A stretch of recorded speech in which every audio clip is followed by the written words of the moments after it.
जय हिंद, वंदे मातरम। दोस्तों, आज की इस वीडियो में हम लोग झारखंड जेएफडब्ल्यूसी परीक्षा 2024 यानी कि Jharkhand field worker competitive exam 2024 का जो आपका एग्जाम कंडक्ट होने वाला है, यदि आप इस फॉर्म का फिलअप किए हैं तो आज का ये वीडियो आप सभी के लिए काफी ज्यादा इंपॉर्टेंटफुल रहने वाला है। क्योंकि दोस्तों, आज की इस वीडियो के माध्यम से हम लोग पेपर 3 की तैयारी करने वाले हैं, जिसमें से दोस्तों साइंस के टॉप 25 इंपॉर्टेंट क्वेश्चन को डिस्कस करने वाले हैं, जो कि आपके एग्जाम में यहां से बहुत सारे क्वेश्चन हूबहू रहने वाले हैं। ठीक है। और दोस्तों, मैं आपको बता दूं कि पेपर 3 में साइंस से आपके 20 क्वेश्चन पूछे जाएंगे, तो आपके लिए यह वीडियो काफी ज्यादा इंपॉर्टेंटफुल रहने वाला है। चाहे आप किसी भी एग्जाम की तैयारी कर रहे हैं, साइंस से यदि आपके एग्जाम में क्वेश्चन पूछे जाएंगे तो सभी क्वेश्चन आपके एग्जाम्स के लिए इंपॉर्टेंट होंगे। ठीक है।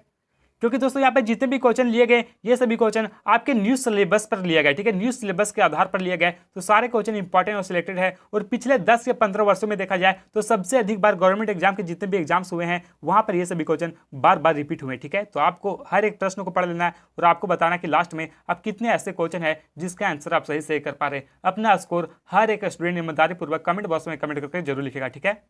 तो चलिए, टाइम को वेस्ट न करते हुए आज की इस वीडियो को स्टार्ट करते हैं। और इससे पहले मैं आपको बता दूं दोस्तों कि जो झारखंड फील्ड वर्कर का जो आपका एग्जाम होगा, ये आपका 3 पेपर में एग्जाम कंडक्ट होने वाला है। ठीक है। पेपर 1, पेपर 2 और पेपर 3। ठीक है। तो पेपर 1 का जो आपका एग्जाम होगा, ये सिर्फ आपका क्वालिफाइंग पेपर होगा। ठीक है। पेपर 1 आपको सिर्फ क्वालिफाई करना है और आपकी जो तैयारी करना है मस्त तरीके से, जबरदस्त तरीके से ये आपको तैयारी करना है। पेपर 2 और पेपर 3 की तैयारी करना है। ठीक है। तो पेपर 3 में दोस्तों आपको 120 क्वेश्चन का एग्जाम होने वाला है, 120 नंबर का एग्जाम होने वाला है। 120 क्वेश्चन पूछे जाएंगे, जिसमें से हर एक क्वेश्चन 3-3 नंबर का रहने वाला है। ठीक है। तो पहला क्वेश्चन आपसे क्या पूछा गया मेरे दोस्त, कि पृथ्वी के पृष्ठ से पलायन वेग यानी कि एस्केप वेलोसिटी का मान कितना किलोमीटर लगभग होता है। ठीक है दोस्तों, ये जो पृथ्वी के सतह से ये जो पलायन वेग यानी कि एस्केप वेलोसिटी होता है, ये क्या होता है। तो सबसे पहले मैं आपको सिंपल भाषा में समझा देना चाहता हूं कि जो एस्केप वेलोसिटी यानी कि पलायन वेग किसे कहते हैं। ठीक है। तो देखिए दोस्तों, मान के चलिए कोई रॉकेट है। ठीक है। यदि उस रॉकेट का जो दोस्तों 11.2 किलोमीटर प्रति सेकंड से उसकी गति कम होती है, तो जिस भी कक्षा में उसको स्थापित करना है वो उस कक्षा में नहीं जा पाएगा। ठीक है। यानी कि 11.2 किलोमीटर प्रति सेकंड से स्पीड उसका तेज होना चाहिए, तभी उसको चाहे जिस भी कक्षा में उसको स्थापित करना है तभी वह जा पाएगा। जैसे कि मान के चलिए चंद्रयान 2 जो गया था, इसकी स्पीड 11.2 किलोमीटर से कम होता प्रति सेकंड, तो ये चंद्रयान यानी कि चंद्रमा पर नहीं जा पाता। ठीक है। तो इसी को बोला जाता है एस्केप वेलोसिटी यानी कि पलायन वेग। ठीक है। तो यहाँ पे क्वेश्चन में क्या पूछा गया है कि पृथ्वी के पृष्ठ से पलायन वेग कितना किलो होता है, तो राइट आंसर हो जाएगा ऑप्शन नंबर यहाँ पे 11.2 किलोमीटर। ठीक है। यहाँ पे 2 छूट गया, 11.2 किलोमीटर राइट आंसर हो जाएगा। अगला क्वेश्चन क्या पूछा गया है कि जर्मन सिल्वर किसका मिश्र धातु है। जो जर्मन सिल्वर है किसका मिश्र धातु है, कॉपर, जस्ता, निकेल या फिर कॉपर, सीसा और निकेल का, कॉपर, एल्युमिनियम या फिर निकेल, कॉपर, जस्ता या फिर टीन। तो देखिए, जो जर्मन और सिल्वर जो है ये किसका मिश्र धातु है, तो ये है कॉपर, जस्ता और निकेल। ठीक है। यानी कि ऑप्शन नंबर ये राइट आंसर होगा, कॉपर, जस्ता और निकेल। ठीक है। ये आपको याद रखना है। अगला क्वेश्चन क्या पूछा गया है कि थर्मस फ्लास्क के आविष्कारक कौन है। दोस्तों, ये जो थर्मस फ्लास्क होता है, आप सभी को पता होगा कि जो थर्मस फ्लास्क होता है, इसको यदि आप गर्मी के दिन में यहाँ पे पानी को रखते हैं, वाटर को, तो जितना तापमान में रखते हैं, जितना डिग्री सेल्सियस रहता है, उतना 24 घंटे तक उसमें कोई भी परिवर्तन नहीं होता। ठीक है। तो इसका आविष्कार किसके द्वारा किया गया था, तो थर्मस फ्लास्क का आविष्कार जो किया गया था, ये किया गया था जेम्स डेवर के द्वारा। ठीक है। यानी कि ऑप्शन नंबर ये करेक्ट आंसर हो जाएगा। दोस्तों, यहाँ पे जितने भी क्वेश्चन बताए जा रहे हैं, ये सभी क्वेश्चन हर एक एग्जाम्स के लिए काफी ज्यादा इंपॉर्टेंट फुट रहने वाले, इसलिए आप सभी लोग इस वीडियो को शुरू से लेकर के अंत तक जरूर देखिएगा। ठीक है। क्योंकि बहुत सारे ऐसे स्टूडेंट होते हैं जो कि वीडियो को आधा अधूरा देख करके छोड़ देते हैं। सारे क्वेश्चन अच्छे लेवल के क्वेश्चन है, जो कि गवर्नमेंट एग्जाम में बार बार ये सभी क्वेश्चन पूछे जा रहे हैं। ठीक है।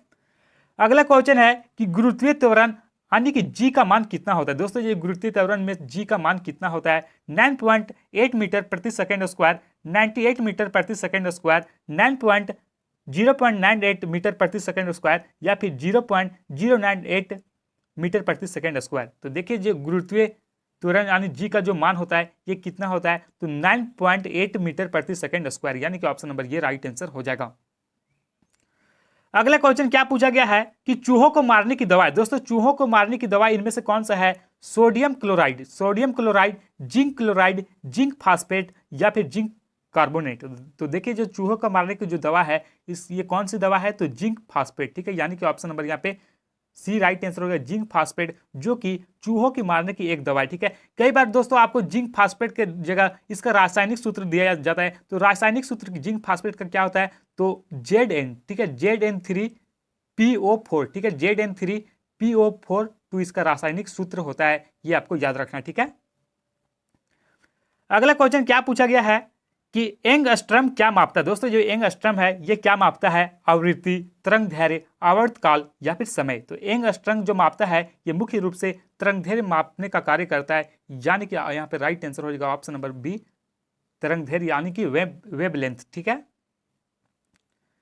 नेक्स्ट क्वेश्चन 7 में है कि एंटोलॉजी में किसका अध्ययन किया जाता है। दोस्तों जो एंटोलॉजी होता है इसमें किसका अध्ययन किया जाता है। तो एंटोमोलॉजी में जो अध्ययन किया जाता है ये किसका किया जाता है, मत्स्यों का, सरीसृपों का, स्तनधारियों का या फिर कीटों का। तो देखिए जो एंटोलॉजी होता है इसमें किसका अध्ययन किया जाता है, तो ये किया जाता है कीटों का अध्ययन किया जाता है, ठीक है। यानी कि ऑप्शन नंबर यहाँ पे राइट आंसर होगा डी, ठीक है। सॉरी पे यहाँ थोड़ा सा मिसप्रिंटिंग हो गया, कीटो यहाँ पे डी होना चाहिए, ठीक है, डी, यानी कि कीटों का अध्ययन किया जाता है, ठीक है।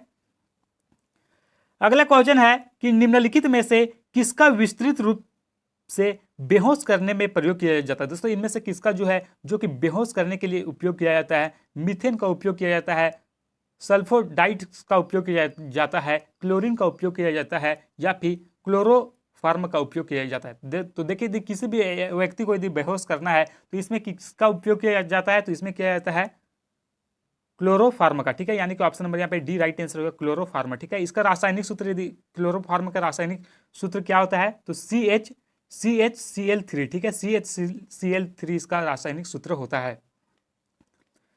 अगला क्वेश्चन क्या पूछा गया है कि फैराडे का नियम किस प्रक्रिया से संबंधित है। दोस्तों जो फैराडे का नियम है ये इनमें से कौन सी प्रक्रिया से संबंधित है, विद्युत अपघटन से, गैसों की अभिक्रिया से, गैसों का दाब से या फिर तापमान एवं दाब से। तो देखिए ये जो फैराडे का नियम है ये किससे संबंधित है, तो ये संबंधित है विद्युत अपघटन से, ठीक है, विद्युत अपघटन से संबंधित है, यानी कि ऑप्शन ये राइट आंसर हो जाएगा। अगला क्वेश्चन है कि ऑन्कोलॉजी में किसका अध्ययन किया जाता है। तो देखिए जो ऑन्कोलॉजी में किसका अध्ययन किया जाता है, पक्षियों का, कैंसर का, स्तनपायी प्राणियों का या फिर भूमि का। तो देखिए जो ऑन्कोलॉजी है इसमें अध्ययन किया जाता है, ये किया जाता है कैंसर का, ठीक है। यानी कि ऑप्शन नंबर यहाँ पे बी राइट आंसर हो जाएगा, कैंसर का अध्ययन किया जाता है, ठीक है। और कैंसर का जो डॉक्टर होते हैं उसे क्या कहा जाता है, तो उसे कहा जाता है ऑन्कोलॉजिस्ट, ठीक है, ऑन्कोलॉजिस्ट कहा जाता है, ठीक है। अगला क्वेश्चन है कि फ्यूज का तार किस मिश्र धातु के बने होते हैं। दोस्तों जो फ्यूज के तार होते हैं ये कौन से मिश्र धातु के बने होते हैं, तांबा और लोहा का, तांबा और सीसा का, सीसा और टीन का या फिर तांबा का। तो देखिए जो फ्यूज होते हैं ये किसके बने होते हैं, तो ये बने होते हैं सीसा और टीन का, ठीक है। यानी कि ऑप्शन नंबर यहाँ पे राइट आंसर हो जाएगा ऑप्शन नंबर सी, सीसा और टीन का, ठीक है। Option number C right answer हो जाएगा। नेक्स्ट क्वेश्चन है कि मानव का मस्तिष्क लगभग कितने ग्राम का होता है। दोस्तों जो मानव का मस्तिष्क होता है, दिमाग होता है, ये कितने केजी यानी कि कितना किलोग्राम का होता है, 1250 किलोग्राम, 1350 किलोग्राम, 1000 ग्राम या फिर 1450 किलोग्राम। तो देखिए जो मानव मस्तिष्क का जो वजन होता है ये 1350 किलोग्राम का होता है, यानी कि option number B right answer हो जाएगा। सॉरी ठीक है दोस्तों, 1350 ग्राम का होता है, तो यानी कि 1 kg 350 ग्राम का मानव मस्तिष्क का वजन होता है, ठीक है। अगला क्वेश्चन है कि ब्राउन रिंग परीक्षण का प्रयोग होता है। दोस्तों जो ब्राउन रिंग परीक्षण है इसका उपयोग कहां पर होता है, तो नाइट्रेट के विश्लेषण के लिए, घोल में किसी तत्व की पाचन के लिए या फिर ऑर्गेनिक यौगिक में नाइट्रोजन को मापने के लिए या फिर इनमें से कोई नहीं। तो देखिए जो ब्राउन रिंग है इसका परीक्षण कहां पर किया जाता है, तो इसका परीक्षण किया जाता है नाइट्रेट के विश्लेषण के लिए, ठीक है। यानी कि ऑप्शन नंबर ये सही हो जाएगा। अगला क्वेश्चन है कि हैजा का किससे होता है। दोस्तों जो हैजा है ये किससे होता है, जीवाणु से, विषाणु से, फफूंद से या फिर शैवाल से। तो देखिए जो हैजा होता है ये किसके कारण होता है, तो हैजा की बात करें तो ये होता है जीवाणु के कारण, ठीक है, यानी कि बैक्टीरिया के कारण। ऑप्शन नंबर ये राइट आंसर हो जाएगा, बैक्टीरिया, ठीक है, जीवाणु। अगला क्वेश्चन है कि मानव शरीर के किस अंग में यूरिया का निर्माण होता है। दोस्तों मानव शरीर का कौन सा अंग में यूरिया का निर्माण होता है, प्लीहा यानी कि स्प्लीन में, बृहद अस्थि में, अग्नाशय में या फिर यकृत यानी कि लीवर में। तो देखिए जो मानव शरीर में यूरिया का निर्माण होता है ये कहां पर होता है, तो यकृत में, ठीक है। यानी कि ऑप्शन नंबर यहाँ पे डी राइट आंसर हो जाएगा, यकृत यानी कि लीवर में, ठीक है। नेक्स्ट क्वेश्चन है कि वायुमंडल में प्रकाश के विसरण का कारण क्या है। दोस्तों वायुमंडल में जो प्रकाश का विसरण है, जो कि प्रकाश इधर से उधर रिफ्लेक्ट करता है, तो विसरण का मुख्य कारण क्या है, कार्बन डाइऑक्साइड, धूल कण, हीलियम या फिर जलवाष्प। तो देखिए जो वायुमंडल में जो प्रकाश का विसरण होता है ये धूल कण के कारण होता है, ठीक है, धूल कण के कारण, यानी कि option number B right answer हो जाएगा। अगला क्वेश्चन है कि हार्मोन इंसुलिन का उत्पादन कहाँ होता है। दोस्तों जो हार्मोन इंसुलिन है इसके उत्पादन की बात करें तो इसका उत्पादन कहाँ पर होता है, तो हार्मोन इंसुलिन का जो उत्पादन होता है ये होता है पेंक्रियाज ग्रंथि की बीटा कोशिकाओं में, ठीक है। ये आपको याद रखने वाला क्वेश्चन है दोस्तों, क्योंकि ये क्वेश्चन बार बार एग्जाम में रिपीट होते हैं, तो इस प्रकार के जितने भी क्वेश्चन होते हैं उसको आपको अच्छी प्रकार से याद कर लेना है कि हार्मोन इंसुलिन का उत्पादन कहाँ पर होता है, तो पेंक्रियाज ग्रंथि की बीटा कोशिकाओं में, ठीक है। अगला क्वेश्चन है कि मूत्रालयों के पास प्रायः नाक में चुभने वाली गंध का कारण। दोस्तों आप सभी लोग देखते होंगे ये जो प्लेस होता है, कहीं कहीं घूमने वाला जो प्लेस होता है, पब्लिक प्लेस, वहाँ पे बहुत सारे लोग जो टॉयलेट कर देते हैं तो वहाँ से एक गंध आता है, तो वो किस कारण से आता है, ठीक है। सल्फर डाइऑक्साइड, क्लोरीन, अमोनिया या फिर यूरिया। तो बहुत सारे स्टूडेंट यहाँ पे सोच रहे होंगे दोस्तों कि यूरिया राइट आंसर होगा, ठीक है, लेकिन दोस्तों यहाँ पे राइट आंसर होगा अमोनिया के कारण। दोस्तों ये जो गंध आता है ये अमोनिया के कारण आता है, ठीक है, option number C right answer हो जाएगा। अगला क्वेश्चन है कि ट्यूबलाइट में मुख्य रूप से कौन सी गैस भरी जाती है। दोस्तों आप सभी को पता होगा ये जो ट्यूबलाइट यानी मरकरी जो होते हैं इसमें कौन सा गैस भरा जाता है, ऑर्गन और मीथेन पारे की वाष्प प्लस ऑर्गन, या फिर हीलियम और पारे की वाष्प, या फिर हीलियम और आर्गन। तो देखिए जो ट्यूबलाइट होते हैं इसमें कौन सा गैस का उपयोग किया जाता है, तो इसमें किया जाता है मेरे दोस्त, ये किया जाता है पारे की वाष्प और ऑर्गन का, ठीक है, यानी कि option number B right answer होगा, पारे की वाष्प और ऑर्गन।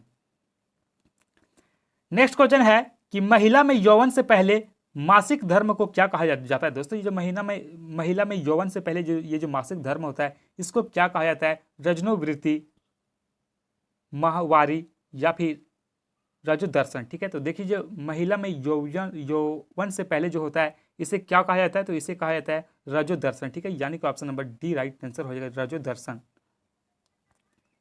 अगला क्वेश्चन है कि पहला सफलतापूर्वक क्लोरीन प्राणी कौन था। दोस्तों ये पहला सफलतापूर्वक क्लोरीन प्राणी था ये कौन था, बंदर, लंगूर, भेड़ या फिर खरगोश। तो पहला सफलतापूर्वक क्लोरीन प्राणी की बात करें तो ये पहला प्राणी कौन था, तो भेड़, ठीक है, ऑप्शन नंबर यहाँ पे सी राइट आंसर हो जाएगा। नेक्स्ट क्वेश्चन है कि जीवन की वह अवधि जब शरीर में परिवर्तन होता है जिसमें प्रजनन परिपक्वता आता है, तो ये कौन सा अवधि में आता है, तो किशोरावस्था में, ठीक है, यानी कि option number B right answer हो जाएगा। दोस्तों आप सभी लोगों को ये कमेंट बॉक्स में कमेंट करके जरूर लिखना है कि किशोरावस्था का जो कार्यकाल होता है ये कब से कब तक होता है। इसका आंसर आप सभी लोग ईमानदारी पूर्वक कमेंट बॉक्स में कमेंट करके जरूर लिखेगा, ठीक है, कि किशोरावस्था का कार्यकाल कब से कब तक होता है, ठीक है। अगला क्वेश्चन है कि वायु को शुद्ध करता है। दोस्तों वायु को शुद्ध कौन करता है, पादप, मनुष्य, ऑक्सीजन या फिर जानवर। तो वायु का जो शुद्ध करने का कार्य करते हैं ये कौन करते हैं, पादप, यानी कि पेड़ पौधे, ठीक है, प्लांट्स, ठीक है, ऑप्शन नंबर ये राइट आंसर हो जाएगा। नेक्स्ट क्वेश्चन है कि पेचिश रोग के लिए उत्तरदायी प्रोटोजोआ है। दोस्तों जो पेचिश रोग के लिए उत्तरदायी प्रोटोजोआ इनमें से कौन सा है, तो 24 का राइट आंसर हो जाएगा ऑप्शन नंबर ये एंट अमीबा, ठीक है, एंट अमीबा जो कि पेचिश रोग के लिए उत्तरदायी प्रोटोजोआ है।